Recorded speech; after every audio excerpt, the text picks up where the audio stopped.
الله أكبر الله أكبر الله أكبر لا إله إلا الله. السلام عليكم ورحمة الله وبركاته. إن الحمد لله نحمده ونستعينه ونستغفره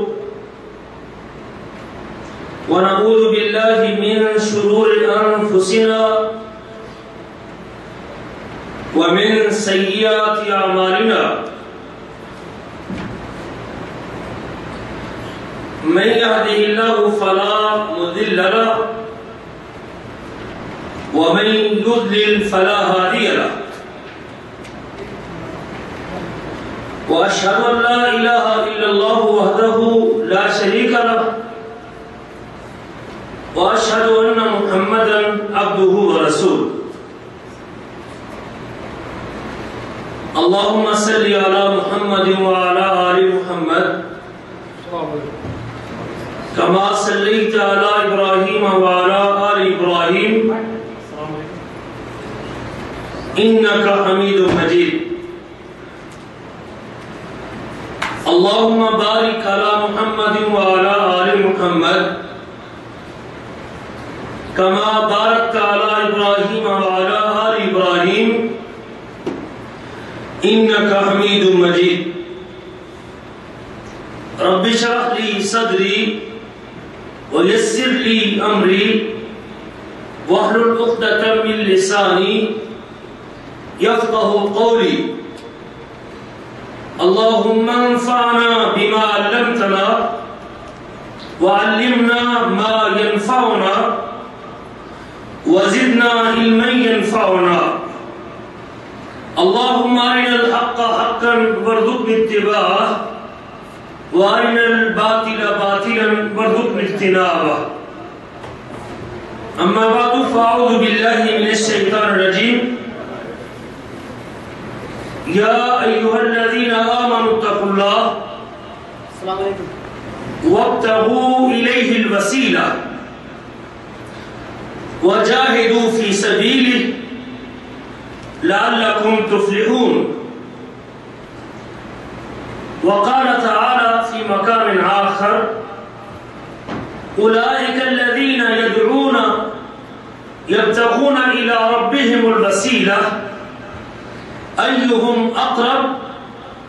ويرجون رحمته ويخافون عذابه إن عذاب ربك كان محظورا. گرامی قدر بھائیوں اور لائق احترام بزرگوں،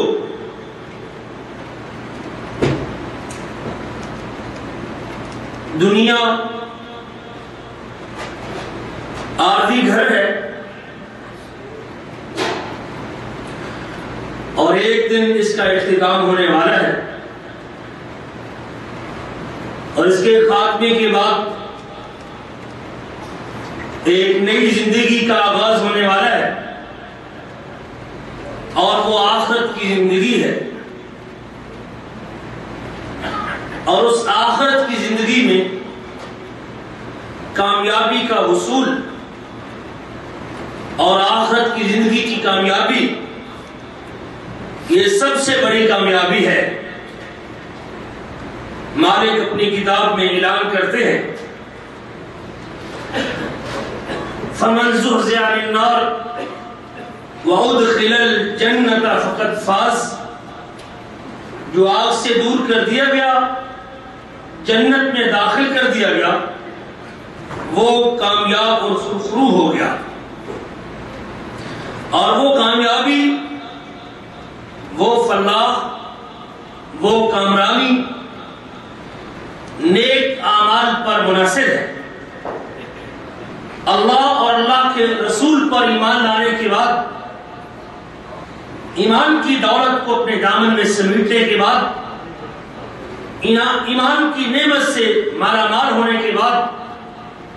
اگر میرا دامن نیک اعمال سے لبریز ہے اور میرا دامن اچھے اعمال سے بھرا ہوا ہے، میرے پاس نیکیوں کا سرمایہ موجود ہے، تو یقیناً کل اس گھر میں اور اس دار میں اور اس مقام پہ مجھے اور آپ کو کامیابی ملنے والی ہے۔ مالک اپنی کتاب میں اعلان کرتے ہیں، سورۃ اعراف آیت نمبر 8 اور 9 ہے، وَالْوَزْنُ يَوْمَئِذٍ الْحَقُّ، وزن اس روز عین حق ہوگا۔ اعمال کا وزن،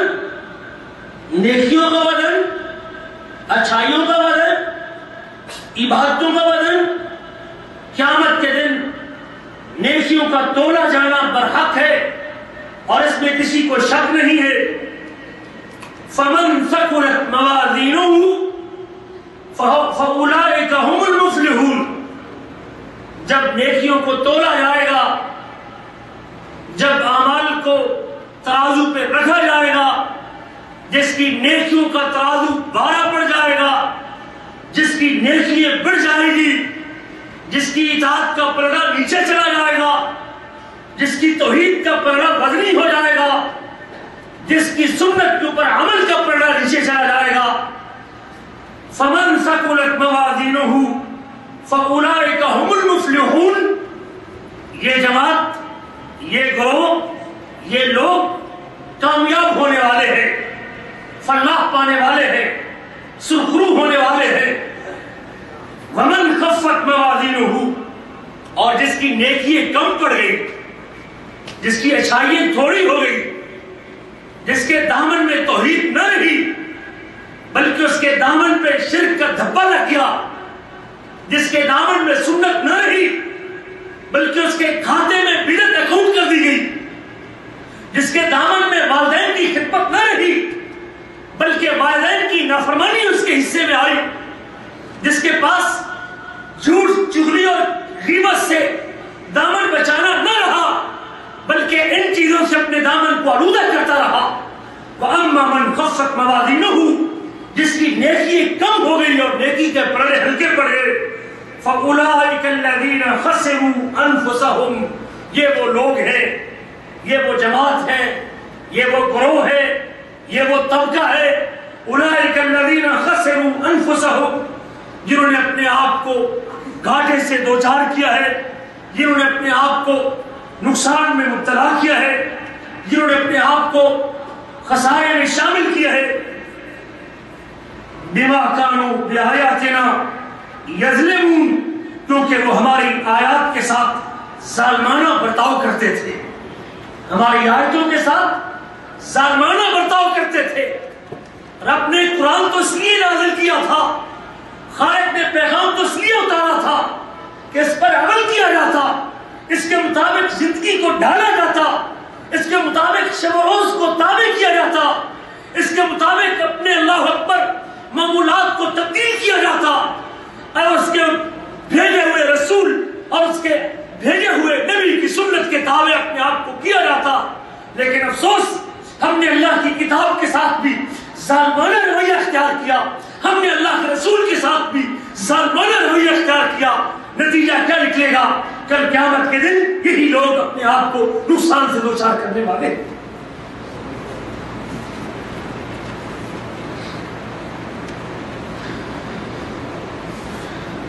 اللہ پر ایمان، کتابوں پر ایمان، فرشتوں پر ایمان، رسولوں پر ایمان، سید الاولین والآخرین حضرت محمد رسول اللہ کی ہدایت کے مطابق زندگی کا بسر کرنا، عمل صالح کو دل و جان سے اپنا لینا، جان و مال سے اللہ کے راستے میں جہاد کرنا اور اپنے مال کو اللہ کے راستے میں خرچ کرنا،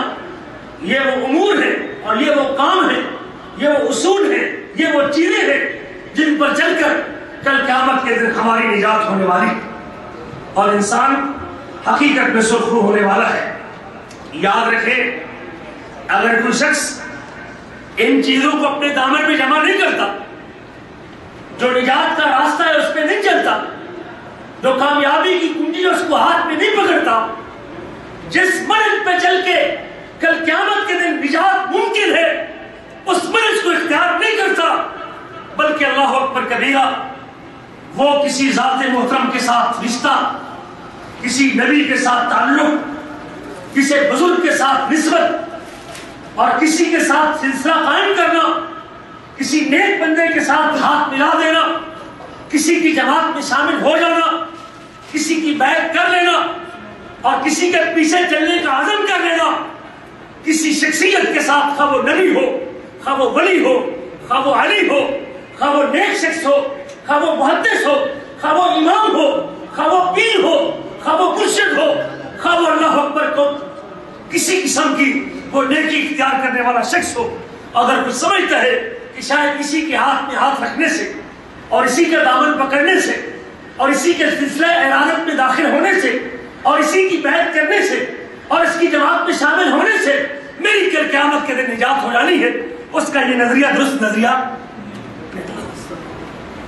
تھوڑی سی ایک جھلکی دیکھ لیں، اس وقت عام لوگوں سے نسبت تو کجا، عام لوگوں سے تعلق تو کجا، کسی امتی کے ساتھ نسبت تو ایک طرف، نبیوں کے قریبی عزیز، انبیاء کے لخت جگر،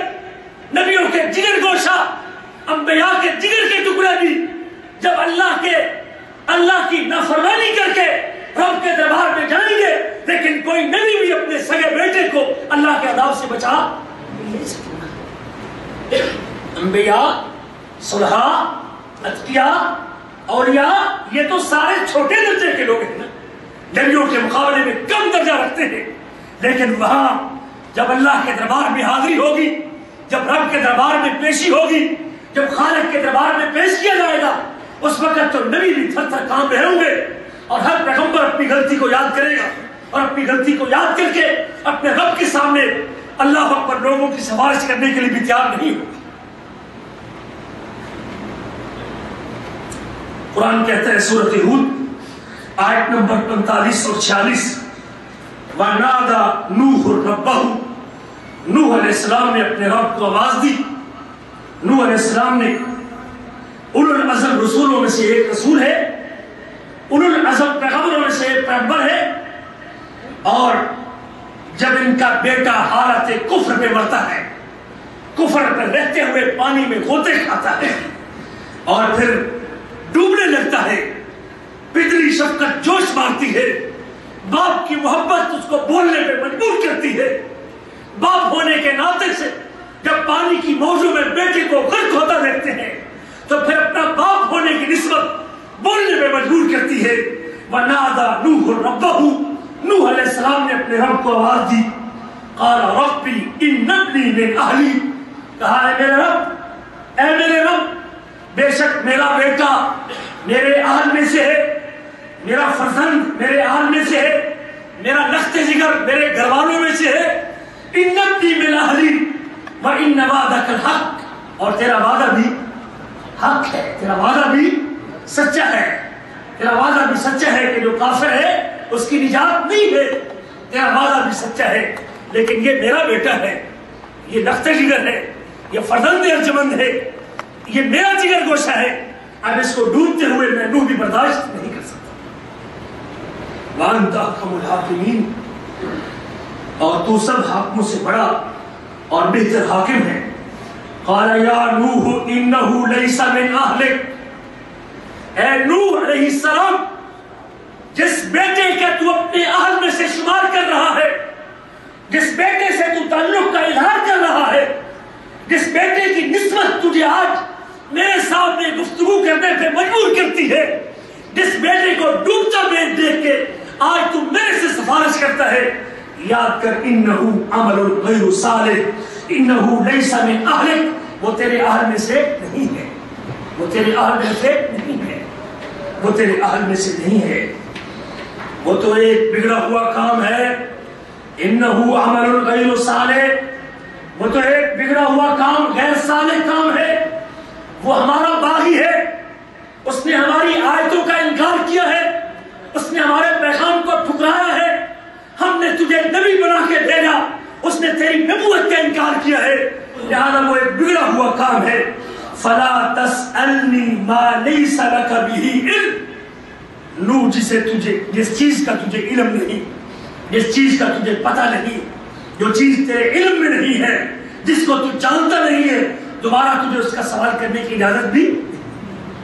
اس سے سوال نہ کرنا اس چیز کا۔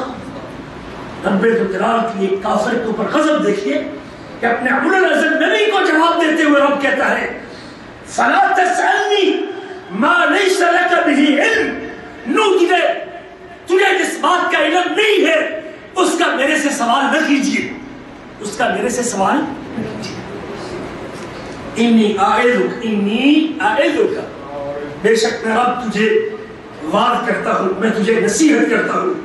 ان تکون من الجاہلین، کہ اگر ایسی چیز کا سوال کر کے کہ جس کا تجھے پتہ نہیں ہے، اپنے آپ کو جاہلوں کی طرح نہ بنا لینا اور جاہلوں میں سے نہ ہو جانا۔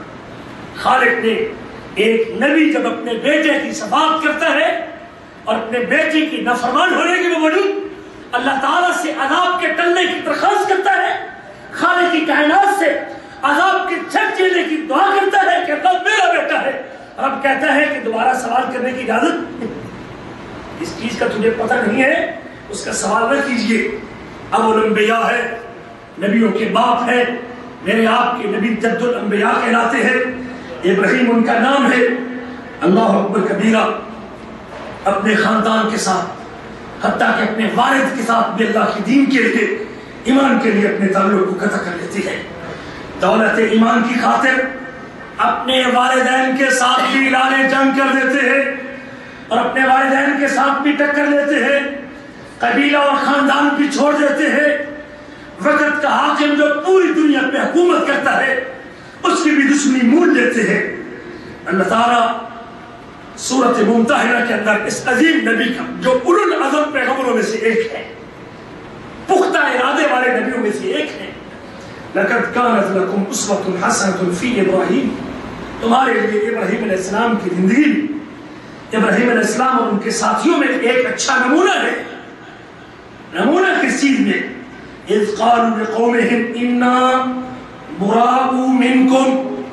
جب انہوں نے اپنی قوم سے کہا، جب انہوں نے اپنی قوم سے صاف کہہ دیا کہ ہم تم سے اور تمہارے معبودوں سے جن کی تم خدا کو چھوڑ کر پوجا کرتے ہو،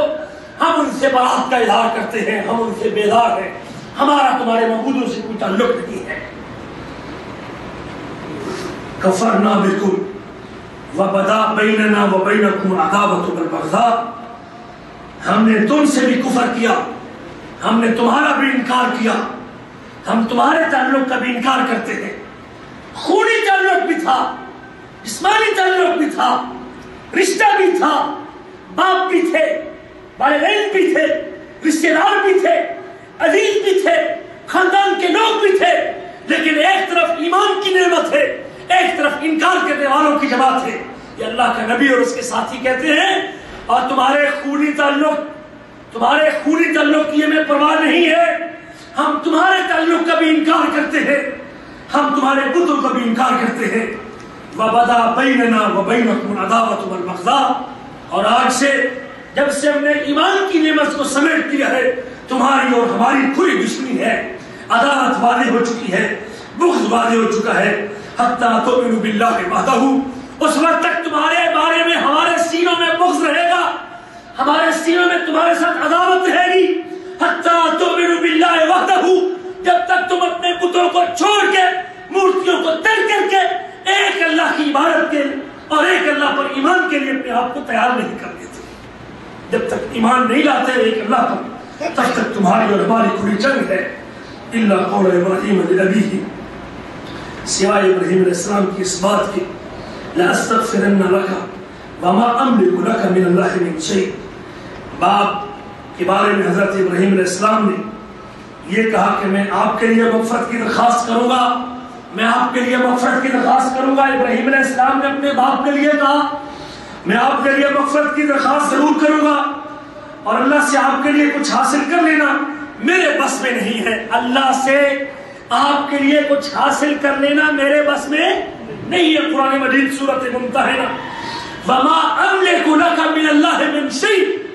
وما املک لک من اللہ من شیء، ابا جی تیرا میرا تعلق اپنی جگہ پہ ہے، لیکن میں اللہ کا اولو العزم نبی اپنی جگہ پہ ہوں،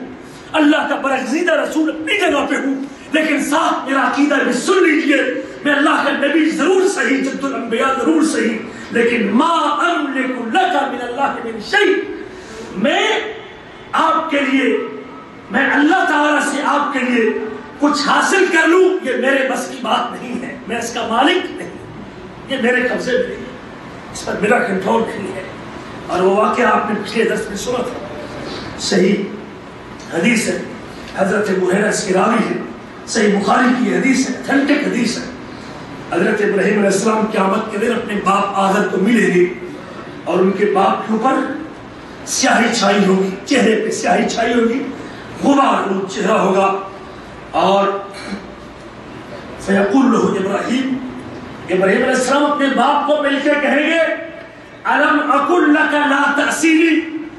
ابا جی میں نے تجھے کہا نہیں تھا کہ میری نافرمانی نہ کیجیے، ابا جی میں نے تجھے کہا نہیں تھا کہ میری نافرمانی نہ کیجیے، جو پیغام میرے رب نے مجھے دیا ہے، جو پیغام میرے رب نے مجھ پر اتارا ہے، جو اللہ کی توحید کا اعلان میں لے کے آیا ہوں، میں نے کہا ابا جی تو اس پیغام کو تسلیم کر لے، یہ مورتیاں، یہ بت جن کو تم پوجتے ہو، ہاتھوں سے تراشتے ہو، کرنی والا سمجھتے ہو، جن کی نام کی نظر و نیاز دیتے ہو، ابا جی یہ تمہارے معبود نہیں ہے، تمہارا معبود صرف ایک اللہ ہے۔ الا کیا تجھے الم اقل لک لا تعصینی، کیا میں نے تجھے کہا نہیں تھا ابا جی کہ میری نافرمانی نہ کرنا؟ فیقول ابوہ، تو حضرت ابراہیم کے باپ کہیں گے فَالْيَوْمَ لَا أَعْصِيكَ، ابراہیم آج میں تیری نافرمانی نہیں کرتا، آج تو جو کہتا ہے ماننے کو تیار ہوں، تیرے پیغام کو سینے سے لگانے کو تیار ہوں، تیری دعوت کو قبول کرنے کو تیار ہوں، تیری دعوت کو قبول کرنے پہ آمادہ ہوں، آج میں تیری اتباع کا دم بھرتا ہوں۔ فیقول ابراہیم یا رب، یا رب، اور میرے رب، انک وعدتنی اللہ تخزینی یوم یبعثون، اللہ تو نے مجھ سے وعدہ کیا تھا کہ اس دن تجھے رسوا نہیں کروں گا، اس دن میں تجھے رسوا نہیں کروں گا، اس دن تو مجھے رسوا نہیں کرے گا، جب لوگوں کو اٹھایا جائے گا اور جب لوگوں کو تیرے دربار میں پیش کیا جائے گا، ابراہیم میں تجھ سے وعدہ کرتا ہوں کہ تجھے رسوا نہیں کروں۔ اللہ تو نے مجھے وعدہ کیا تھا کہ قیامت کے دن تو مجھے رسوا نہیں کرے گا۔ یا رب فَأَيُّ خِزْيٍ أَخْذَا مِنْ أَبِي الْأَبْعَدْ، اب اس سے بڑی رسوائی اور کیا ہو سکتی ہے کہ میں ابراہیم کا باپ جہنم کی آگ کرنا چلا جائے۔ ابراہیم علیہ السلام، اللہ پنجابی میں کہتے ہیں ترلے مار کے اللہ تعالیٰ سے کہتے ہیں اس سے بڑی رسوائی کیا ہو سکتی ہے کہ آج میری آنکھوں کے سامنے میرا باپ جہنم کی آگ میں چلا جائے، اس سے بڑی رسوائی کیا ہو سکتی ہے؟ فیقول اللہ تعالی، اللہ تعالیٰ اپنے نبی ابراہیم کو جواب دیں گے انی حرمت الجنت علی الکافرین، ابراہیم تیرا مقام اپنی جگہ پہ، تیرا منصب اپنی جگہ پہ، تیرا جد الانبیاء ہونا اپنی جگہ پہ، تیرا اولو العزم ہونا اپنی جگہ پہ، تو ہمارا پیارا رسول اپنی جگہ پہ، لیکن یاد رکھ انی حرمت الجنت علی الکافرین، جس کے دامن پہ کفر کا دھبا لگا ہے اس کے اوپر جنت حرام ہے، وہ جنت میں داخل نہیں ہو سکتا۔ ثم یقال یا ابراہیم، کہا جائے گا ابراہیم ما تحت رجلیک، دیکھ تیرے قدموں کے نیچے کیا ہے، فینظر فاذا هو بنضیخ ملتخط، جب ابراہیم علیہ السلام اپنے پاؤں کے نیچے دیکھیں گے تو ان کا باپ خون میں لت پت بچو کی شکل میں ہوگا، خون میں لت پت بچو کی شکل میں ہوگا، فیلقى فی النار فیؤخذ بقوائمه فیلقى فی النار، اس کے پاؤں سے پکڑ کر، اس کی ٹانگوں سے پکڑ کر آگ کے اندر پھینک دیا جائے گا۔ میں کس نسبت کے اوپر مرتا پھرتا ہوں؟ میں نافرمان ہوں، میں بے نماز ہوں، میں بے روزگار ہوں، میں روز سے اللہ اکبر روزوں کو چھوڑے ہوئے ہوں، میں اطاعت سے میرا دامن خالی ہے، شرک کا میرے دامن پہ دھبا ہے، کفریہ کام کا ارتکاب کرتا ہوں۔ وہاں تو صورتحال یہ ہے کہ ایک پیغمبر اپنے سگے باپ کے لیے درخواست کرتا ہے لیکن خالق اس درخواست کو قبول کرتا۔ ایک اور واقعہ بھی سنتے جائیے۔ ضرب اللہ مثلا للذین کفروا اللہ تعالیٰ نے مثال بیان کی اور لوگوں کی جنہوں نے کفر کیا، حضرت نوح علیہ السلام کی بیوی کی اور حضرت لوط علیہ السلام کی بیوی کی، کانتا تحت عبدین من عبادنا صالحین، عبادنا صالحین، یہ دونوں خواتین، یہ دونوں خاتون ہمارے نیک بندوں کے کنٹرول میں تھی، ہمارے دو نیک بندوں کے قبضے میں تھی، ایک حضرت لوط کی بیوی تھی اور ایک حضرت نوح کی بیوی تھی، فخانتاہما، لیکن دونوں نے اپنے اپنے خاندوں کی خیانت کی، فلم یغنیا عنہما من اللہ شیئا، اور وہ دونوں نبی، حضرت لوط بھی حضرت نوح بھی، وہ دونوں پیغمبر بھی، ان دونوں بیویوں کو اللہ کے عذاب سے بچا نہیں سکے، اللہ کے عذاب سے نہیں بچا سکے۔ وقیل ادخلوا النار مع الداخلین، دونوں سے کہہ دیا جائے گا قیامت کے دن کہ تم جہنم میں داخل ہونے والوں کے ساتھ، آگ میں داخل ہونے والوں کے ساتھ داخل ہو جاؤ۔ اور آخری نبی، آخری سردار، آخری سید، آخری حبیب، آخری ہادی اور آخری مرشد، سید الاولین والآخرین، سید الانبیاء والمرسلین، ان کے حوالے سے بھی آپ کے بات ذہن میں رہنی چاہیے۔ صحیح حدیث جس کو اللہ اکبر کبیرہ امام مسلم رحمہ اللہ نے اور امام بخاری رحمہ اللہ نے بھی روایت کیا ہے، بخاری مسلم کی یہ حدیث، جب اللہ تعالیٰ یہ آیتیں اتارتے ہیں وَأَنذِرْ عَشِيرَتَكَ الْأَقْرَبِينَ، پیغمبر اسلام نبی معظم اپنے قریبی رشتہ داروں کو، خاندان کے لوگوں کو، قریبی عزیزوں کو اللہ کے عذاب سے ڈرائیے اور اللہ تعالیٰ کی توحید کی دعوت دیجیے۔ میرے آپ کے نبی اپنے خاندان کے لوگوں کو، قریبی رشتہ داروں کو جمع کر کے مطلب کرتے ہیں اور فرماتے ہیں یا معشر قریش، او قریش کے خاندان، اشتروا انفسکم لا اغنی عنکم من اللہ شیئا، اپنے آپ کو بچا لو جہنم کی آگ سے، میں محمد تم کو جہنم کے عذاب سے اللہ کے سے نہیں بچا سکتا، میں لا اغنی عنکم، میں اللہ کے پاس تمہارے کبھی کسی کام نہیں آ سکوں گا۔ یا عباس ابن عبد المطلب، اے عبد المطلب کے بیٹے عباس، لا اغنی عنک من اللہ شیئا، میں اللہ کے پاس تیرے کام نہیں آؤں گا۔ یا صفیہ امت رسول اللہ، اے صفیہ رسول اللہ کی پھوپھی، لا اغنی عنک من اللہ شیئا، میں تیرے کام نہیں آؤں گا۔ وَيَا فَاطِمَةُ بِنْتُ مُحَمَّد، اے فاطمہ بنت محمد، سَلِينِي مَا شِئْتَ مِن مَالِي،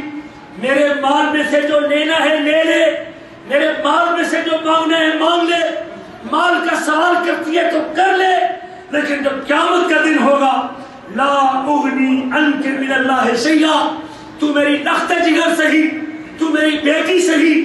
اللہ اکبر، تو میرے جگر کا ٹکڑا سہی، تو سب سے چھوٹی بیٹی سہی، لیکن یاد رکھ میں محمد کل رب کے دربار میں تیرے کام نہیں آؤں گا۔ یہ سارے کے سارے واقعات میں نے اس لیے آپ کے سامنے رکھے ہیں۔ آج کچھ لوگ کسی نیک بندے کے ہاتھ میں ہاتھ رکھ کے اور اس کی بیعت کر کے، اس کے سلسلے میں شامل ہو کے، اس کی مریدی اختیار کر کے اور اس کی جماعت میں داخل ہو کے اور اس کی نسبت قائم کر کے اور اس کی رومالی اور پگڑی سر میں باندھ کے اس جماعت کی نشانی اختیار کر کے اپنے آپ کو نیک اعمال سے آزاد سمجھتا ہے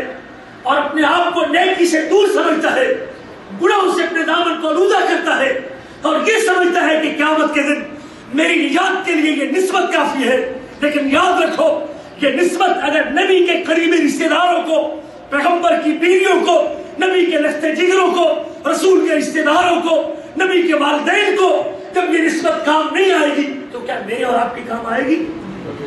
جب تک اپنے آپ اور اپنے دامن میں ایمان اور عمل صالح کی دولت نہیں سمیٹوں گا،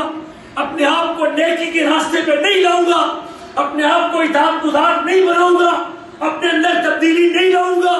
اپنے آپ کو مطیع نہیں کروں گا، اپنے آپ کو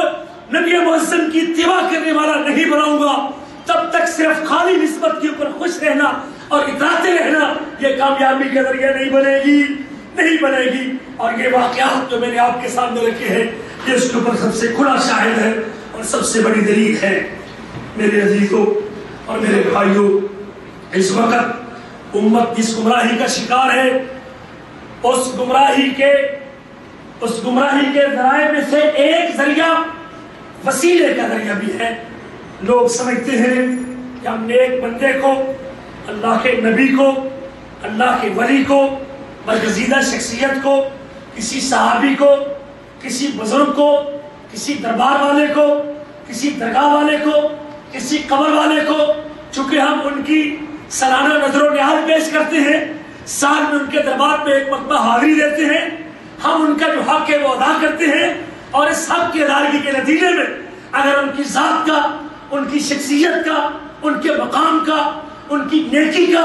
ان کے مرتبے کا، ان کے جاہ و جلال کا، ان کی عظمت کا واسطہ دے کے اگر دعا کریں گے یا ان کو بھی واسطہ بنائیں گے، اللہ میں اس بزرگ کی شخصیت، اس کی پگڑی، اس کی دستار، اس کی نیکی اور اس کے مقام، اس کے مرتبے کا واسطہ دے کے تجھ سے دعا کرتا ہوں کہ تو میری بگڑی بنا دے۔ تو آج لوگ اس قسم کے واسطے اور اس قسم کی نسبت کو ہار بنا کے اپنے آپ اور اپنے دامن کو اطاعت سے خالی کر کے بیٹھے ہیں، لیکن یاد رکھو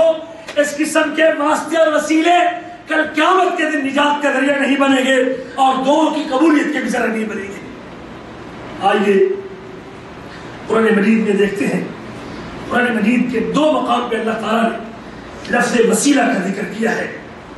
قرآن کا پہلا مقام سورۃ مائدہ،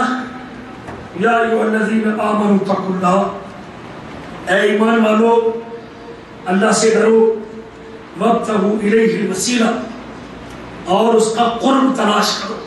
اور اس کا قرب تلاش کرو، وجاہدوا فی سبیلہ، اور اس کے راستے میں جہاد کرو، لعلکم تفلحون، شاید کہ تم کامیاب ہو جاؤ۔ یا ایھا الذین آمنوا، اے ایمان والو، اتقوا اللہ، اس سے ڈرو، اللہ سے ڈرو، اللہ سے ڈرو، وابتغوا الیہ الوسیلہ، اور اس کا قرب تلاش کرو، اس کا قرب تلاش کرو، اس کا قرب تلاش کرو، وجاہدوا فی سبیلہ، اور قرب تلاش کرنے کے راستوں میں سے ایک راستہ ساتھ خود واضح کر دیا کہ قرب لینا ہے، نزدیکی حاصل کرنی ہے، اللہ کے قریب ہونا ہے، رب ذوالجلال کے قرب پانا ہے، تو پھر ایک طریقہ یہ ہے وجاہدوا فی سبیلہ، اس کے راستے میں جہاد کرو، اس کے راستے میں جہاد کرو، لعلکم تفلحون، شاید کہ تم کامیاب ہو جاؤ۔ یہ قرآن کا پہلا مقام ہے، سورۃ مائدہ کی آیت نمبر 35 ہے، اور اس آیت کی تفسیر میں ائمہ مفسرین اس بات پہ متفق ہیں کہ عمل طاعات اور اجتناب محرمات، اطاعت کے عمل، نیکی کے عمل، اطاعت پر مشتمل عمل، نیکی پر مشتمل عمل، اور حرام چیزوں سے دامن بچانے کے ذریعے، اور حرام چیزوں سے دامن بچاتے ہوئے، نیکی کرتے ہوئے اور حرام سے بچتے ہوئے، نیکی کرتے ہوئے اور حرام سے بچتے ہوئے قرب الہی کا حصول، یہ وسیلہ کہلاتا ہے۔ اس آیت میں جو وسیلے کا مطلب ہے، اس آیت میں جو اللہ نے کہا ہے کہ میرا قرب تلاش کرو، اس کا معنی یہ ہے کہ نیکی کے ذریعے، اطاعت کے ذریعے، فرما برداری کے ذریعے، ایمان کے ذریعے، عمل کے ذریعے، اور گناہ کو چھوڑ کے، حرام کو چھوڑ کے، زنا کو چھوڑ کے، جھوٹ کو چھوڑ کے، چغلی کو چھوڑ کے، اطاعت اختیار کر کے اور حرام سے دامن بچا کے قرب الہی کو تلاش کرو۔ اور یہ وسیلہ مفہوم ہے اس آیت کے اندر جو سورۃ مائدہ کی 35 نمبر آیت ہے۔ حضرت قتادہ، حضرت عبداللہ بن عباس، حضرت حسن بصری اور حضرت مجاہد جو حضرت عبداللہ بن عباس کے شاگرد ہیں، وہ یہ تفسیر اور معنی بیان کرتے ہیں۔ حضرت قتادہ فرماتے ہیں اَتَقَرَّبُ إِلَيْهِ بِطَاعَتِهِ وَالْعَمَلِ بِمَا يُرْضِيهِ، کہ تم اطاعت الہی اور اس کی مرضی کے مطابق عمل کر کے اس کا قرب حاصل کرو، اللہ کی اطاعت اور اس کی مرضی کے مطابق عمل کر کے اس کا قرب حاصل کرو۔ اس وسیلے سے مراد، اس آیت میں وسیلے سے مراد لوگ جو دھوکہ دے رہے ہیں کہ کسی کی شخصیت، کسی کا دامن، کسی کے ہاتھ میں ہاتھ، کسی کی جاہ و منزلت، کسی کا مقام و مرتبہ، کسی کی جاہ و عصمت اور کسی کی نیکی اور کسی کے نیک ہونے کو بنیاد بنا کے اس کی ذات کا واسطہ دے کے دعا کرنا کہ اس کی ذات کو بیچ میں شامل کرنا، یہ کسی مفسر نے اس وسیلے کے معنی میں ذکر نہیں کیا، بلکہ تمام مفسرین اس بات پر متفق نظر آتے ہیں کہ نیکی اور اطاعت کا راستہ اختیار کر کے، ایمان اور عمل صالح کا راستہ اختیار کر کے، گناہ کو چھوڑنے کا راستہ اختیار کر کے تم اپنے اللہ کا قرب حاصل کرو جس سے اللہ راضی ہو جائے۔ امام ابن کثیر رحمہ اللہ نے ائمہ کے اقوال ذکر کرنے کے بعد وسیلے کی اس تعریف کے اوپر کہا کہ اس تعریف کے اوپر کسی کا اختلاف نہیں ہے۔ اور قرآن کا دوسرا مقام اللہ فرماتے ہیں سورۃ اسراء اولئک الذین یدعون یبتغون الی ربہم الوسیلہ، جنہیں وہ پکارتے ہیں، جنہیں یہ لوگ پکارتے ہیں، اولئک الذین یدعون، جنہیں یہ لوگ پکارتے ہیں، یبتغون الی ربہم الوسیلہ، یہ لوگ خود اپنے رب کا قرب چاہتے ہیں، اپنے رب کی نزدیکی چاہتے ہیں، اپنے رب کے تقرب کی جستجو میں رہتے ہیں، ایہم اقرب، کہ ان میں سے کون زیادہ قریب ہے، ویرجون رحمتہ، اور اس کی رحمت کی امید کرتے ہیں، ویخافون عذابہ، اور اس کے عذاب سے ڈرتے ہیں، ان عذاب ربک کان محذورا، تیرے رب کے عذاب، تیرے رب کا عذاب ڈرنے کی چیز ہے۔ یہ آیت سورۃ اسراء کی ہے، اور اس آیت کی تفسیر میں حضرت امام بخاری رحمہ اللہ اور امام مسلم رحمہ اللہ نے ایک واقعہ ذکر کیا ہے کہ عرب لوگوں میں سے چند لوگ جنوں کی ایک جماعت کی پوجا کرتے تھے، جنوں کی ایک جماعت کی پوجا کرتے تھے، جنوں کے سامنے سے گریز ہوتے تھے۔ جب اللہ کے نبی صلی اللہ علیہ وسلم نے نبوت کا اعلان کیا اور آپ کی نبوت کے اعلان کے بعد جنوں کی وہ جماعت جن کو عرب کے لوگ پوجتے تھے وہ دائرہ اسلام میں داخل ہو گئی اور وہ اسلام لے آئی، اور اسلام لانے کے بعد اب جنوں کی وہ جماعت بھی خالق کائنات کے قرب کے اصول میں لگ گئی اور اس بات پہ جم گئی کہ ہم نے اللہ کا قرب حاصل کرنا ہے۔ اور وہ جنوں کی جماعت جس کو عرب کے لوگ پوجتے تھے وہ اپنے رب کے عذاب سے ڈرتے ہوئے ہر اس کام سے بچتے تھے جو جہنم کے قریب کرنے والا ہے، اور ہر وہ عمل کرتے تھے وہ جنت کے قریب کرنے والا ہے۔ یرجون رحمتہ ویخافون عذابہ، کہ وہ اللہ کی رحمت کی امید کرتے تھے اور اس کے عذاب سے ڈرتے تھے۔ لیکن یہ جاہل انسان، یہ بدو انسان، ان کے مسلمان ہونے کے باوجود بھی ان جنوں کو پکارتا رہا اور ان کی پوجا کرتا رہا۔ عرب کے وہ جاہل لوگ جنوں کے مسلمان ہونے کے بعد بھی ان جنوں کو پوجتے رہے اور ان کی عبادت کرتے رہے۔ خالق نے اس کا ذکر کیا اولئک الذین یدعون، جنہیں یہ انسانوں میں سے ایک گروہ عرب کے لوگ جن جنوں کو پکارتے ہیں اور جن جنوں کے سامنے جھکتے ہیں اور جن کی پوجا کرتے ہیں، وہ جن تو خود اللہ تعالیٰ کے قرب میں لگے ہوئے ہیں، وہ جن تو خود اللہ کے قرب کی جستجو میں ہے، وہ تو اللہ کی نزدیکی میں لگے ہوئے ہیں۔ انسان تو جنوں کے پیچھے پڑا ہوا ہے اللہ کے قرب کے اصول کے لیے، لیکن جن جنوں کے پیچھے تو پڑا ہوا ہے وہ جن کس ذات کے قرب میں لگے ہوئے ہیں، اللہ کے قرب میں لگے ہوئے ہیں، اور وہ اللہ سے امید بھی رکھتے ہیں اور اس کے عذاب سے ڈرتے بھی ہیں۔ یہ قرآن کا دوسرا مقام ہے جہاں اللہ تعالیٰ نے لفظ وسیلہ کو ذکر کیا ہے، اور اس کی تفسیر میں بھی تفسیر جلالین کے اندر یہ دو اماموں کی لکھی تفسیر ہے، جلال الدین محلی اور جلال الدین سیوطی کی، فرماتے ہیں کہ اس تفسیر آیت میں وسیلہ سے مراد القربۃ بالطاعۃ، القربۃ بالطاعۃ، اطاعت کے ذریعے، فرمان برداری کے ذریعے قرب کا اصول اور تقرب کا اصول یہ مراد ہے۔ فرمان برداری کر کے، اطاعت کر کے جو اللہ کا قرب حاصل کرتا ہے، یہ مراد ہے اس آیت سے یبتغون الی ربہم الوسیلۃ، کہ وہ اطاعت و فرمان برداری کے ذریعے اللہ کا قرب حاصل کرتے ہیں، اللہ کے نزدیک ہوتے ہیں،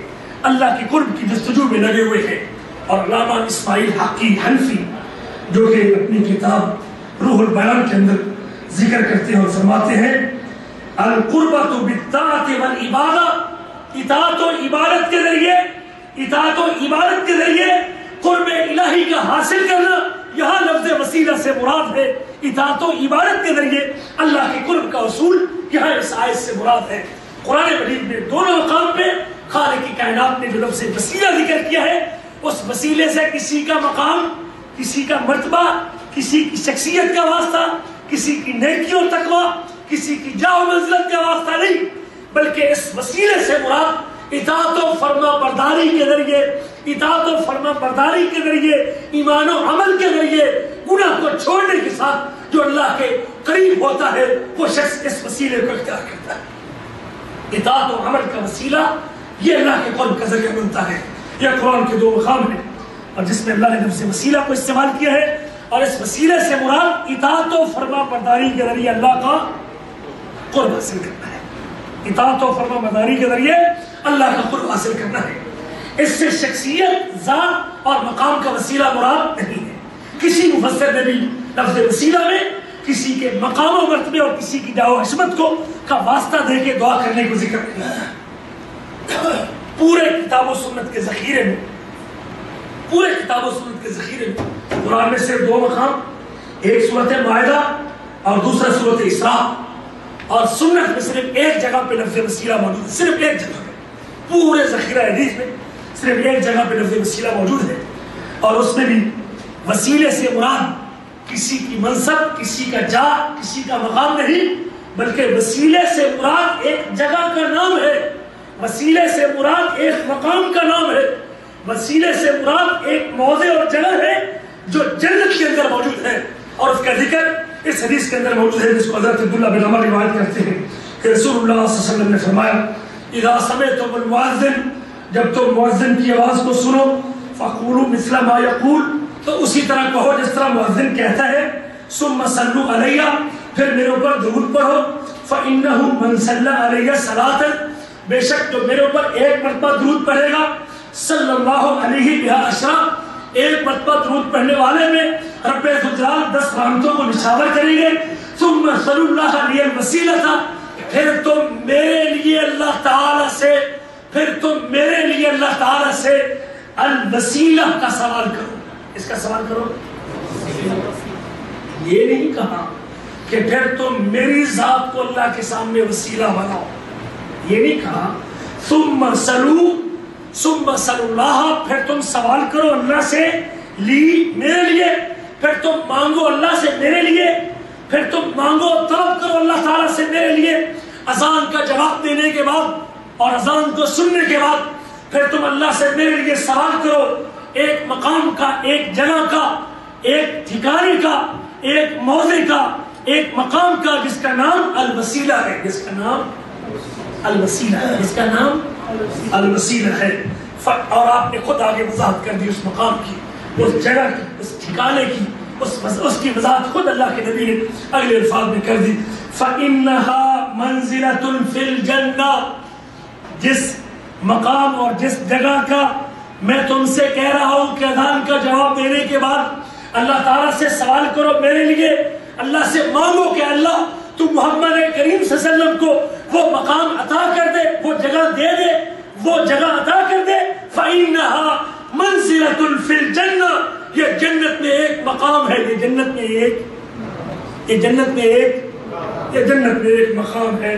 لا تنبغی لعبد من عباد اللہ، اللہ کے بندوں میں سے کسی بندے کے لیے یہ مقام نہیں ملے گا، کسی بندے کو یہ مقام نصیب نہیں ہوگا، کسی بندے کو یہ مقام نہیں ملے گا، وَأَرْجُو أَنْ أَكُونَ أَنَا هُوَ، اللہ کے بندوں میں سے کسی ایک بندے کو یہ مقام ملے گا اور اس کے علاوہ کسی اور کو نصیب نہیں ہوگا، اور میں امید کرتا ہوں کہ جس آدمی کو یہ مقام ملنے والا ہے، یہ جگہ ملنے والی ہے، یہ ٹھکانہ نصیب ہونے والا ہے، اس مسجد پہ جو فائد ہونے والا ہے اور اس اونچے مقام پہ جو بیٹھنے والا ہے وہ کون ہے؟ ارجو ان اکون انا، میں امید کرتا ہوں کہ وہ میری شخصیت ہے۔ اس کو ملے گا مقام اللہ کے نبی صلی اللہ علیہ وسلم۔ یہ وسیلہ بھی شخصیت کا وسیلہ نہیں ہے، بلکہ کیا ہے؟ یہ ایک جگہ کا نام ہے، یہ اسٹیج ہے نا، یہ کیا ہے؟ یہ اسٹیج ہے اور یہ پنڈال ہے، ٹھیک ہے، سمجھ آ رہی ہے؟ اب اس جگہ اور اس جگہ میں فرق ہے کہ نہیں؟ یہ اونچی اور یہ نیچی، تو یہ ایک جگہ ہے جنت کی، جنت کے بے شمار درجے ہیں، اور ایک درجے سے دوسرے درجے کا فاصلہ 500 سال کا فاصلہ ہے، اور جنت کا ایک مقام مقام محمود ہے، اور اس مقام میں سے ایک مقام کا نام الوسیلہ ہے۔ مقام کا نام کیا ہے؟ الوسیلہ ہے۔ مقام کا نام الوسیلہ ہے، مقام کا نام الوسیلہ ہے۔ اور اللہ کے نبی کہتے ہیں کہ وہ صرف ایک بندے کو ملے گا، اور میں اللہ سے امید کرتا ہوں کہ وہ کون ہوں؟ وہ میں۔ اور وہی آپ مانگتے اللہ تعالیٰ سے، اللہم رب هذه الدعوة التامة والصلاة القائمة آت محمد الوسیلۃ والفضیلہ۔ تو دے محمد کریم کو، تو دے محمد صلی اللہ علیہ وسلم کو، تو عطا کر محمد صلی اللہ علیہ وسلم کو الوسیلہ، وہ مقام جو جنت میں ہے، وہ جگہ جو جنت میں ہے جس کا نام الوسیلہ ہے۔ اے اللہ تو وہ مقام محمد کریم کو عطا کر دے۔ جو میرے لیے یہ جگہ مانگے گا، جو میرے لیے اس جگہ کا سوال کرے گا، حلت علیہ الشفاعۃ، اس کے اوپر میری شفاعت کیا ہو جائے گی؟ حل ہو جائے گی۔ یہ تیسرا مقام ہے پورے کتاب و سنت کے ذخیرے میں۔ یہ تیسرا مقام ہے جو ایک جگہ کا نام ہے جس میں کسی شخصیت کا اور کسی کے مقام و مرتبے کا ذکر نہیں۔ یہ ایک جگہ ہے جو جگہ کس کو ملے گی؟ حضرت محمد صلی اللہ علیہ وسلم۔ یہ تین مقام ہے قرآن مجید میں اور حدیث میں جس میں الوسیلہ کا لفظ موجود ہے۔ قرآن میں دونوں مقام پہ اطاعت و فرما برداری کے ذریعے اللہ کا قرب حاصل کرنا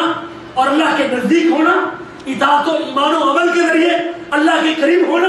اور حدیث کے اندر یہ مقام ہے جو ایک جگہ کا نام ہے جو مقام جنت میں ہے، اور اللہ تعالیٰ اپنے نبی محمد کریم صلی اللہ علیہ وسلم کو وہ مقام عطا کرنے والا۔ کتاب و سنت میں اس معنی میں لفظ وسیلہ موجود ہے اور اسی کے اوپر مفسرین کا اتفاق ہے۔ ہمارے ہاں جو وسیلے کا مفہوم اس وقت ہمارے ماحول و معاشرے میں پایا جاتا ہے، مطلوب کو حاصل کرنے کے لیے، طلب مطلوب کے لیے، کسی چیز کو پانے کے لیے، یا کسی مصیبت سے چھٹکارا حاصل کرنے کے لیے کسی عظیم ذات کا واسطہ پکڑا جائے، کسی عظیم ذات کا واسطہ پکڑا جائے۔ یہ ہمارے معاشرے میں جو وسیلے کا عام مفہوم لوگ سمجھتے ہیں کہ کوٹھے پہ چڑھنے کے لیے سیڑھی کی ضرورت ہے، افسر کو ملنے کے لیے چپراسی سے ملنے کی ضرورت ہے، بڑی بڑی لوگ باتیں کرتے ہیں۔ اور اسی طرح اس کی مختلف شکلیں اس وقت ہمارے معاشرے میں موجود ہیں۔ بزرگ یا عظیم ذات کا وسیلے کی تین صورتیں ہوتی ہیں۔ بزرگ یا عظیم شخصیت کی ذات کے واسطے کی تین شکلیں ہوتی ہیں۔ بزرگوں کے واسطے سے اللہ تعالیٰ سے مانگنا، بزرگوں کے واسطے سے اللہ تو ابراہیم کے صدقے، تو آدم کے صدقے، تو نوح کے صدقے، محمد کریم کے صدقے، تو عبد القادر جیلانی کے صدقے، اور تو فلاں کے صدقے، اور تو حضرت عائشہ کے دوپٹے کے صدقے، اور حضرت ابوبکر صدیق کی پگڑی کے صدقے۔ یہ لوگ واسطہ دیتے ہیں، بڑے بڑے اپنے آپ کو مواحد کہنے والے اپنی تقریروں میں بڑے دھڑلے کے ساتھ یہ کہتے ہیں امی عائشہ کے دوپٹے کے صدقے اور فلاں کے پگڑی کے صدقے۔ یہ مقام و مرتبے کا، کسی کی شخصیت کا اور کسی کی ذات کا واسطہ دے کے دعا کرنا ایک شکل ہمارے معاشرے میں یہ موجود ہے۔ اے اللہ میں تجھ سے تیرے نبی کے واسطے سے مانگتا ہوں، تیرے نبی کے واسطے سے مانگتا ہوں کہ ہمارا اس نبی کی ذات کو تیرے سامنے پیش کرتا ہوں، تو ان کی ذات کو دیکھ کے مجھے معاف کر، تو ان کی ذات کو دیکھ کے، اس میں کوئی عمل کی بات ہے، کوئی نیکی کی بات ہے، کوئی اطاعت کا لفظ ہے، کوئی فرما برداری ہے۔ قرآن مجید نے جو کہا تھا کہ تو تم اطاعت و فرما برداری کے ذریعے قرب حاصل کرو، کیا قرآن کے اندر وہ قرب کی صورت جو ملنی تھی جب کسی کی شخصیت کو سامنے رکھ کے آپ قریب ہونا چاہیں گے، تو کیا قرآن مجید کے اندر جو صورت ذکر تھی اس پر عمل ہوگا؟ ایک شکل کسی بزرگ سے سفارش طلب کی جائے اور آپ اللہ سے دعا کس سے کریں؟ پہلا بھی دعا اللہ سے کر رہا ہے، لیکن دعا اللہ سے کرتا ہے، لیکن دعا کے لیے وہ واسطہ کسی کی شخصیت و مقام کو بناتا ہے، کسی نبی اور ولی کی اور کسی نیک بندے کی۔ دوسری صورت کسی بزرگ سے سفارش طلب کی جائے کہ آپ اللہ سے دعا کریں کہ آدمی کا فلاں کام ہو جائے، خواہ وہ بزرگ زندہ ہو اور خواہ وہ بزرگ مردہ۔ زندہ اور مردہ دونوں صورتوں میں اگر کوئی شخص کسی مردہ کے پاس کھڑے ہو کے کہتا ہے کہ تو اللہ سے سفارش کر کے میرا یہ کام ہو جائے، یہ بھی ہمارے معاشرے میں اور ہماری سوسائٹی میں، ہمارے ماحول میں واسطے کی ایک شکل یہ بھی موجود ہے۔ ایک شکل یہ بھی ہے خود اسی بزرگ سے مانگا جائے اور نیت یہ رکھے کہ بزرگ اللہ سے میرا یہ کام کروا دے، یہ بزرگ اللہ سے میرا یہ کام کروا دے، اسی بزرگ کے سامنے اللہ سے میرا کام کروا دے۔ اور یہ تیسری شکل ہے کسی شخصیت اور کسی کے مقام کا واسطہ دینے کی۔ یہ تین شکلیں ہمارے معاشرے کے اندر موجود ہیں، لیکن یاد رکھو وسیلہ کا صحیح مفہوم بھی آپ کے سامنے ہے۔ اب ان تینوں صورتوں میں، ان تینوں شکلوں میں جو الفاظ ہم نے اختیار کیے ہیں، اب ان الفاظ کا ثبوت کیا شریعت کے اندر موجود ہے؟ کیا شریعت اس کی گواہی دیتی ہے؟ کیا قرآن کی 2 آیتیں جس میں وسیلے کا ذکر ہے اور حدیث کا ایک مقام جس میں لفظ وسیلہ ہے، یہ تینوں مقام اس قسم کی صورت اور اس قسم کی دعا اور دعا میں اس قسم کے واسطے کی دلیل نہیں بنتی؟ اگر کوئی شخص اپنی دعا میں یہ طریقہ اختیار کرتا ہے تو اس کا کتاب و سنت کے اندر جو لفظ وسیلہ کا ذکر ہے اس کا اس سے کوئی تعلق نہیں ہے۔ وسیلہ دعاؤں میں وسیلہ کی ضرورت ہے، اس میں کوئی شک نہیں کہ ہر بندہ ضعیف ہے، کمزور ہے، عاجز ہے، اور وہ ہر لحظہ اپنے اللہ کی رحمت کا محتاج ہے۔ زندگی کا کوئی لمحہ بھی اس کے فضل و کرم سے خالی نہیں ہے، ہر وقت اس کی رحمت کا متمنی ہے، اور کوئی شخص بھی اللہ سے بے نیاز ہو کے جی نہیں سکتا۔ ہر وقت وہ اللہ تعالیٰ رحمت کا خاصگار ہے۔ اللہ تعالیٰ کا ارشاد ہے، حدیث قدسی ہے، یا عبادی کلکم ضال، اے میرے بندو تم سارے کے سارے گمراہ تھے، الا من ہدیتہ، سوائے وہ شخص کے جسے میں ہدایت دوں، فاستہدونی، اس لیے تم مجھ سے ہدایت مانگو، تم مجھ سے ہدایت مانگو۔ کلکم جائع الا من اطعمتہ، سارے کے سارے بھوکے ہیں مگر وہ جس کو میں کھلاؤں، فاستطعمونی، اور تم مجھ سے کھانا طلب کرو، اطعمکم، میں تم کو کھلاؤں گا،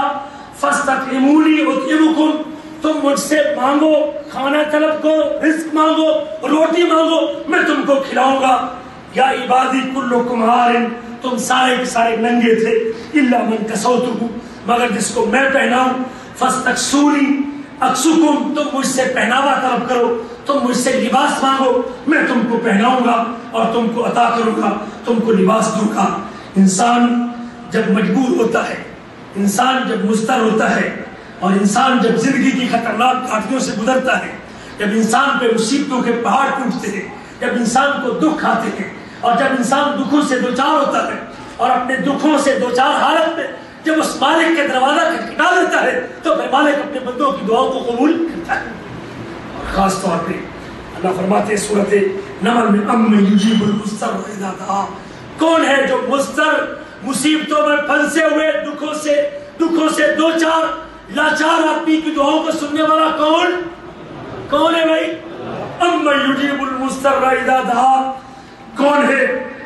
جو کسی بے کس کی پکار کو سنتا ہے، کسی بیچارے کی پکار کو سنتا ہے، کسی لاچار کی پکار کو سنتا ہے جب وہ اس کو پکارے، وَيَكْشِفُ السُّوءَ، اور کون ہے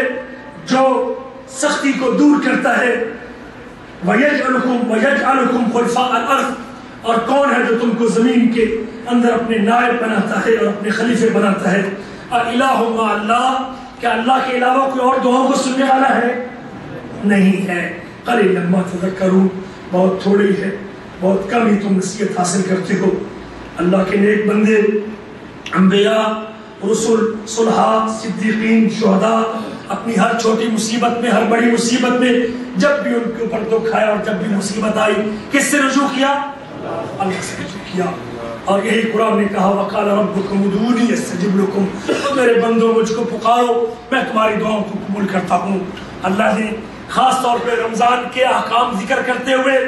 رمضان کے احکام ذکر کرتے ہوئے، رمضان کے مسائل ذکر کرتے ہوئے، خالق کی کائنات بیچ میں یہ مسئلہ ذکر کرتے ہیں، وَإِذَا سَأَلَكَ عِبَادِي عَنِّي فَإِنِّي قَرِيبٌ، جب میرے بندے میرے بارے میں سوال کرتے ہیں، جب میرے بندے مجھ سے مانگتے ہیں، جب میرے بندے میرا دروازہ کھٹکھٹاتے ہیں، جب میرے بندے میرے سامنے اپنی دعا پیش کرتے ہیں، جب میرے بندے مجھ سے اپنے دکھ پیش کرتے ہیں، جب میرے بندے میرے سے اپنی مشکل حل کرواتے ہیں، وَإِذَا سَأَلَكَ عِبَادِي عَنِّي فَإِنِّي قَرِيبٌ، تو میں اللہ قریب ہوں، اجیب دعوت الداعی اذا دعان، میں پکارنے والے کی پکار کو سنتا ہوں،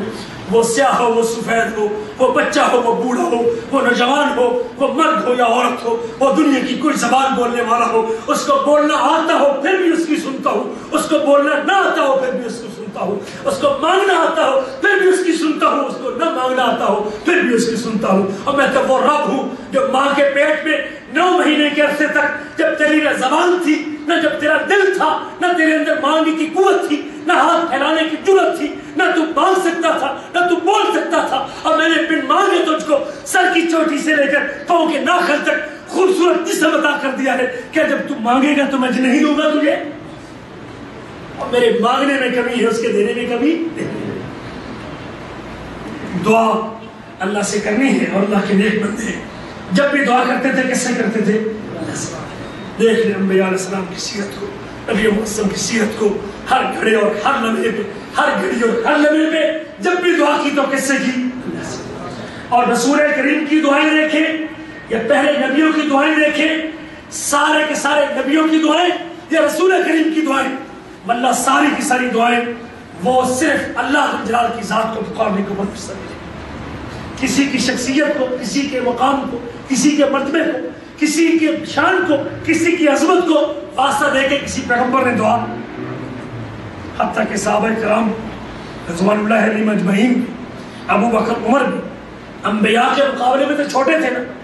ابراہیم کے مقابلے میں تو کم درجہ تھے، حضرت یعقوب اور یوسف کے مقابلے میں تو کم درجہ تھے، لیکن یہ اللہ کے نیک بندے صحابہ کی یہ جماعت بھی اپنی دعاؤں میں اپنے سے برگزیدہ لوگ،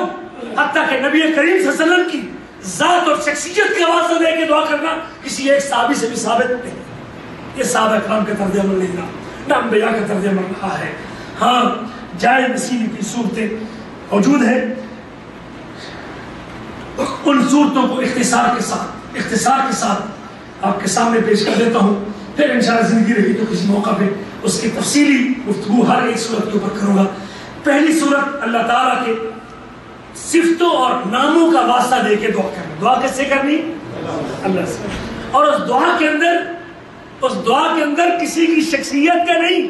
کسی کے مقام کا نہیں، کسی کی نسبت کا نہیں، کسی سے تعلق کا نہیں، کسی کی بیعت کا نہیں، کسی کی جماعت میں شامل ہونے کا نہیں۔ جب رسول کریم کی سیرت کو یا انبیاء کی سیرت کو پڑھتے ہیں تو دعا کے اندر نبی معظم کی سیرت بتاتی ہے کہ اگر اللہ تعالیٰ کے سامنے واسطہ پیش کرنا ہے، خالق کی کائنات کے سامنے وسیلہ بنانا ہے، تو اللہ کے نام کو اور اللہ کی صفت کا واسطہ دے کے دعا کرو۔ اللہ کے نام کو اور اللہ کی صفت۔ قرآن کہتا ہے وَلِلَّهِ الْأَسْمَاءُ الْحُسْنَى، اور اللہ تعالیٰ کے اچھے اچھے نام ہیں، فَادْعُوهُ بِهَا،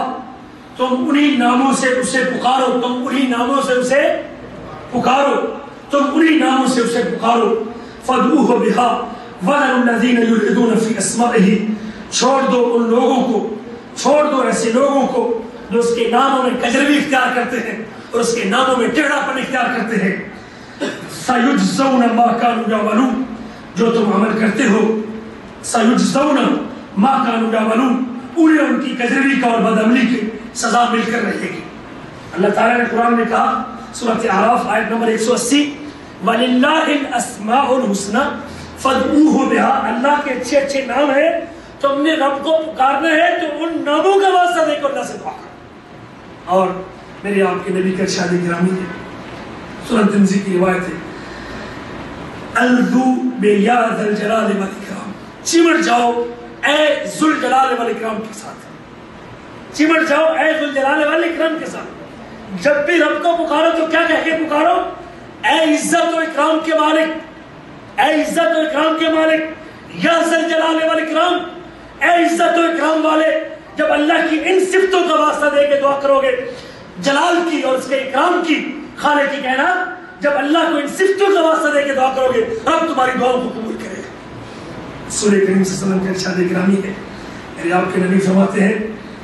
حضرت انس سے حدیث کراوی ہے، قال النبی صلی اللہ علیہ وسلم اذا کربہ امر، رسول کریم کو جب کوئی تکلیف آتی اور جب کوئی مصیبت آتی،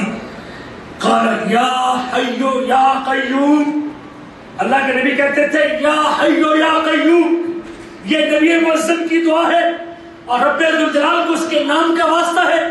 خالق کی کائنات کو زندہ ہونے کا اور اس کے قائم ہونے کا واسطہ دے کے دعا کرتے ہیں، یا حی یا قیوم، اے زندہ اور قائم، اے زندہ اور قائم، یا حی یا قیوم برحمتک استغیث، میں تیری رحمت کی مدد کی درخواست کرتا ہوں، میں تیری رحمت کو چاہتا ہوں، میں تیری رحمت کا متمنی ہوں، میں تیری رحمت کا طلبگار ہوں، یا حی یا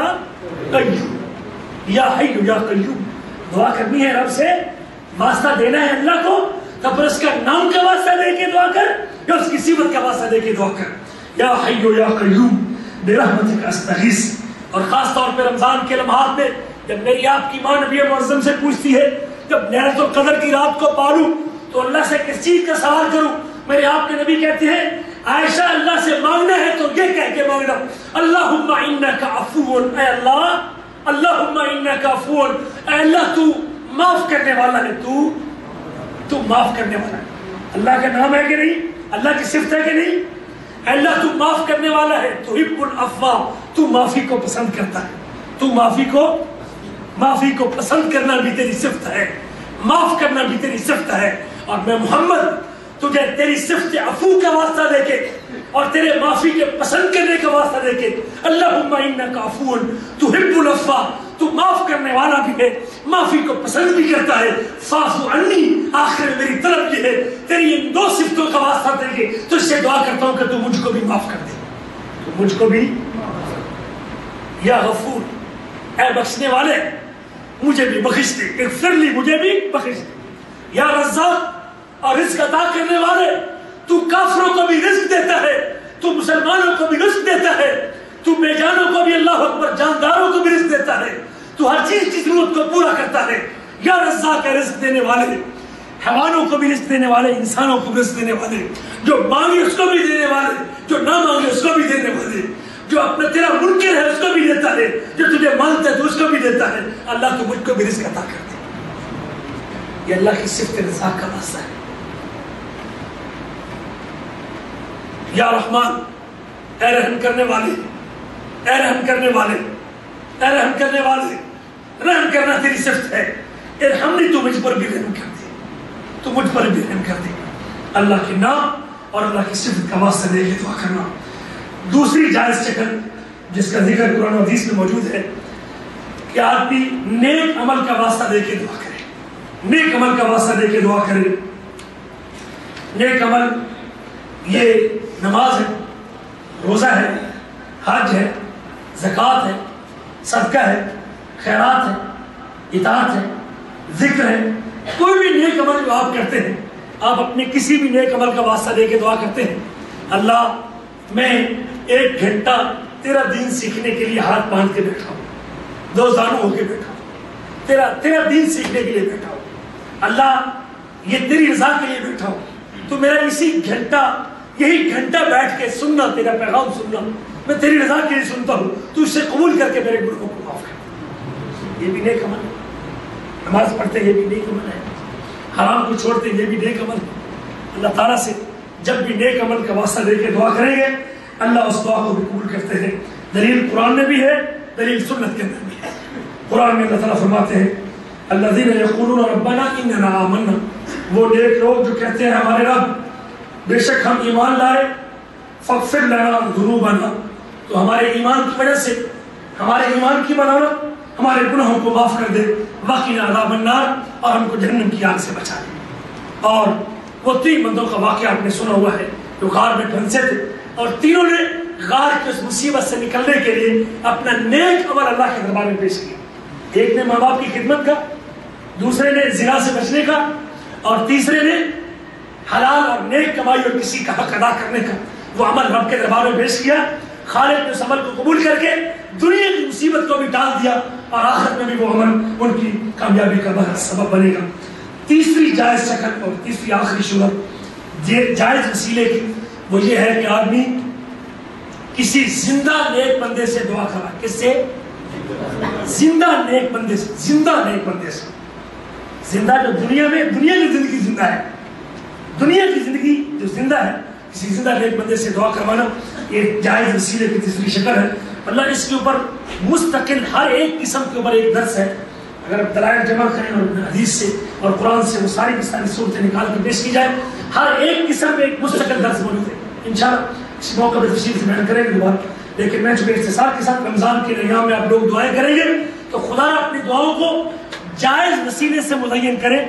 دعا کے اندر وہ وسیلہ استعمال کریں جس کی شریعت کے اندر اجازت موجود ہے. کہیں اپنی دعا میں کسی ایسی وسیلے کو اور ایسی چیز کو استعمال نہ کرنا جس سے دعائیں بجائے مانگنے کے کہیں آپ کی بربادی کے باعث نہ بن جائے اور معاملہ شرک تک نہ پہنچ جائے اور معاملہ اللہ اکبر بدعت تک نہ پہنچ جائے. اس لیے جائز صورتیں آپ کے سامنے اگر ہوں گی تو پھر آپ کے لیے دعا مانگنے میں ایک کافی آسانی ہوگی اور اللہ تعالیٰ اس دعا کو قبول بھی کریں گے. زندہ نیک بندے سے دعا کروانا. اختصار کے ساتھ نبی معظم کے پاس صحابہ کرام آتے تھے اور آپ سے وسلم سے دعا کرواتے تھے. حضرت انس کی ماں آتی ہے, حضرت ابو ہریرہ اپنی ماں کے لیے دعا کروانے کے لیے آتے ہیں, اور اس کے علاوہ بھی وہ بارش کی دعا کروانے کے لیے ایک شخص آیا. ممبر پہ آپ کھڑے تھے اور آپ نے دعا کی اللہم اغثنا اللہم اغثنا اللہم اغثنا. آپ نے دعا کی, اللہ سے مانگا اور اللہ سے مانگا تو اللہ نے دے دیا اور بارش نازل کر دی. اور بارش ایک دن نہیں, کتنے دن ہوتی رہی؟ ایک ہفتہ مدینے میں بارش ہوتی رہی. اور روایت صحیح بخاری کی ہے. اور اگلی مرتبہ پھر وہ شخص آیا اور کہنے لگا کہ حضور پہلے جانور پیاسے مرنے لگے تھے, فصلیں خشکی سے تباہ ہونے لگی تھی, اب جانور ڈوب کے مرنے لگے ہیں. پہلے گھروں میں گرمی سے مر رہے تھے, اب گھر گر کے تباہ ہونے لگے ہیں. اور اللہ سے دعا کرے ادعو اللہ, لفظ حدیث کے ادعو اللہ یمسکھا عنا. حضور اللہ سے دعا کرے کہ اللہ اس کو کیا کرے. اب نبی معظم نے نہیں کہا کہ بادل تو رک جا. اللہ کے نبی نے اپنے شاگردوں کو بتا دیا کہ بارش کا کنٹرول کس کے اوپر, بارش پر کنٹرول کس کا ہے؟ رب العزت کا. بارش اتارنا بھی اس کا کام ہے, بارش روکنا بھی اس کا کام ہے. اللہ کے نبی نے دعا کی, 7 دن تک اس مدینے میں پانی برس رہا تھا. وہ مدینہ بادلوں سے خالی ہو جاتا ہے اور اللہ اپنے پیغمبر کی دعا کو قبول کرتا ہے. اور بھی اللہ کے نبی کے بے شمار واقعات, صحابہ کرام کے واقعات موجود ہیں کہ آپ کی زندگی میں لوگ آتے تھے اور آپ سے دعا کرواتے تھے. اگر آپ کے مقام کا, آپ کی شخصیت کا اور آپ کے صدقے کہنا گھر میں بیٹھ کے دعا کرنا اور واسطہ دینا جائز ہوتا تو حضرت ابو ہریرہ کو آپ کے پاس آنے کی ضرورت, تو پھر صحابہ کرام بھاگ کے آپ کے پاس آنے کی ضرورت نہیں تھی. نہ صحابہ نے آپ کی زندگی میں آپ کے مقام و مرتبے کا واسطہ دیا, شخصیت کا واسطہ دیا, نہ آپ کے دنیا سے آنے کے بعد آپ کی قبر پہ کھڑے ہو کے آپ کے صدقے اور آپ کے طفیل کہا. دعاؤں کے اندر جو شخص یہ طریقہ اختیار کرتا ہے اس کا یہ طریقہ کتاب و سنت کے منافی ہے, رسول کریم کے اتارے ہوئے دین کے منافی ہے. اللہ نے اپنی دعاؤں میں وہ جائز طریقہ اختیار کرنے کی توفیق نصیب فرمائے, اور وہ جائز طریقہ اللہ کو اس کے نام اور صفت کا واسطہ دے کے دعا کرنا اور نیک عمل کا واسطہ دے کے دعا کرنا. ایک شخص داڑھی رکھ لیتا ہے, جس نے رکھی وہ رکھ لے, یا اللہ جس نے رکھی وہ رکھ لے. آمین تو کہہ دو. یا اللہ جس نے رکھی وہ رکھ لے. ایک شخص کہتا اللہ میں ان بالوں کو مونڈتا تھا اور اللہ میں نے تیری رضا کے لیے بالوں کو چھوڑ دیا اور تو میرے اسی عمل کو قبول کر کے میرے گناہوں کو معاف کر دے. یہ نیک عمل کا واسطہ وسیلہ ہے. یا پھر آپ تیسری شکل اور آخری شکل, آدمی کسی زندہ نیک بندے سے دعا کرے. زندہ نیک بندے سے, متقی پرہیزگار شخص جو ہر وقت اپنے اللہ کو یاد کرتا ہے اور جس کا اللہ سے تعلق ہے. اور جب بندہ اللہ کو یاد کرتا ہے تو اللہ بھی اسے یاد کرتا ہے. فاذکرونی اذکرکم. اور اگر کچھ کسی نیک آدمی سے کہتا ہے کہ تم میرے لیے دعا کر کے اللہ میرے گناہوں کو معاف کر دے, یہ تیسری جائز شکل ہے دعا کے اندر واسطے وسیلے کی. اس کے علاوہ دعا کے اندر کسی کی شخصیت, کسی کے مقام, کسی کی دستار, کسی کی پگڑی, کسی کی ذات, کسی کے مقام, کسی کے مرتبہ اور اس کا واسطہ وسیلہ دینا یہ جائز نہیں ہے اور شریعت میں اس کی کوئی دلیل نہیں ہے. اللہ مجھے اور آپ کو جائز راستہ اختیار کرنے کی توفیق نصیب فرمائے اور اپنی دعاؤں میں وہی راستہ اختیار کرنے کی توفیق دے جو اللہ نے اور اللہ کے رسول نے ہمیں بتایا ہے. اللہ مجھے اور آپ کو عمل کرنے کی توفیق نصیب فرمائے.